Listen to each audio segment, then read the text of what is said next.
Hello everyone, today we're going to talk about the culture industry written by Theodor Adorno and Max Horkheimer. Culture industry is the industrial political creation of culture products in order to subordinate individuals to the will of the capitalist profit-driven system. The culture industry mass produces and distributes culture goods to cultivate false psychological needs that can only be met with the products of capitalism. Also, it destroys the individual and absorbs it into a mass society. Adorno's theory of mass media and culture is frequently dismissed for its culture pessimism. But such dismissals have not prevented him from becoming one of the most renowned and discussed thinkers of our times.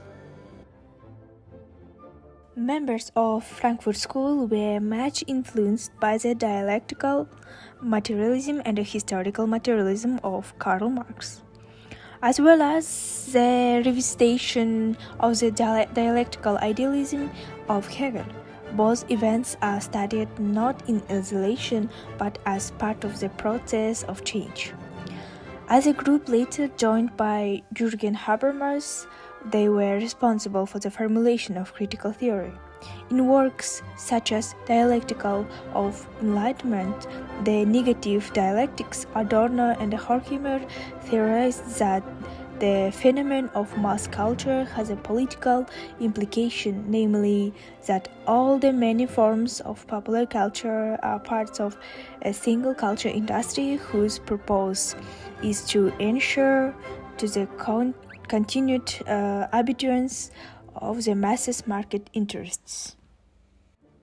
The main defining feature of the culture industry for Adorno is standardization. It's important to understand that Adorno's theory of standardization refers not only the products of the culture industry but to its consumers too. So, unfortunately, the masses have become conditioned by the culture industry in such a way that, like infants, they are deaf and dumb to rational thinking.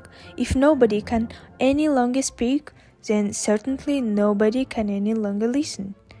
Popular music not only destroys the trained musical ear, it also commons its own listening habits. Adorno's theory of standardization is applied to both of the production and the consumption of popular music, which is compared entirely unfavorably to serious music. Serious music achieves excellence when its whole is greater than the sum of its part.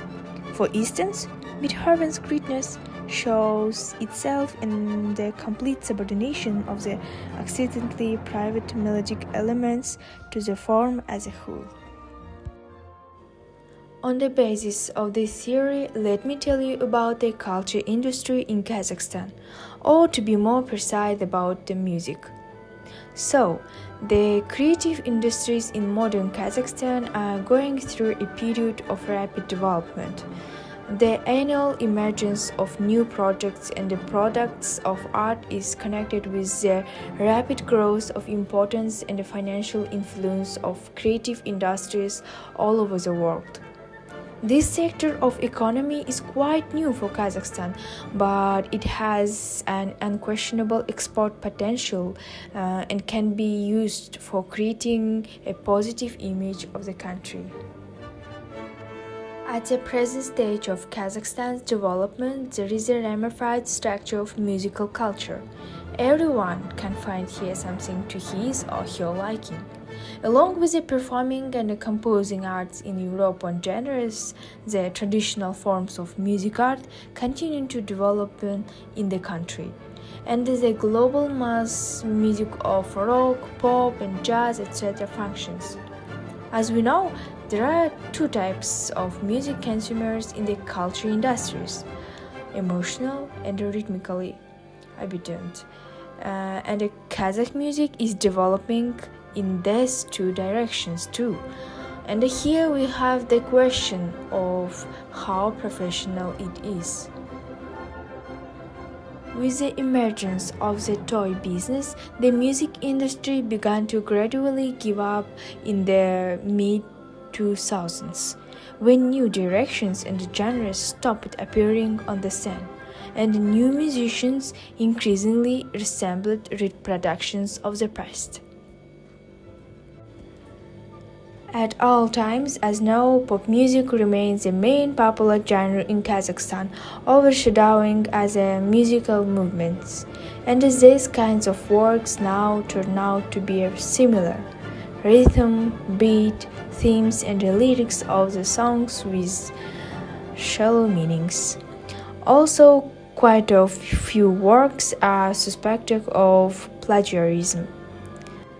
According to the theory of culture industry, this phenomenon proves standardization, and the proliferation of social media is a replication of these works.